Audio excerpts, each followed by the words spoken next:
just something to mention there is that we were talking before about how Jesus is at one with God on many issues. And so he can get up and give a lecture about all of those issues. Without needing any notes or anything like that for most of the issues, right? Just 2-4 hours, it's all there because I feel it all. Yes. Yeah. And that's the difference, but you feel it emotionally. So, but someone could come to a lecture, sit and listen diligently, go home, memorise it all and get up and give the same lecture.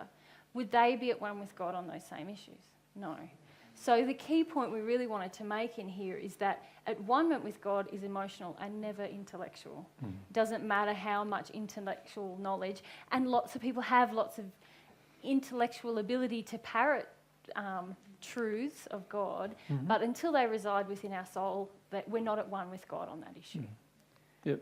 And when they are residing in our soul, they'll affect everything we do, the way we act, the way we respond to things, the decisions we make.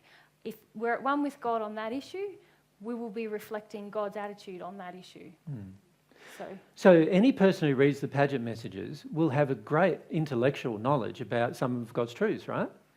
But it doesn't mean anything, actually. Like, unless they have felt those truths and felt the transition in their soul and it impacted upon their personal life, and they've actually become at one with God on those particular subjects, basically they're still going to be in the world's definition of love, which is in the hells. The very day, every day, they'll still act out their own definition of love, thinking that it's God's definition of love, but it's not, because they haven't made the emotional transition.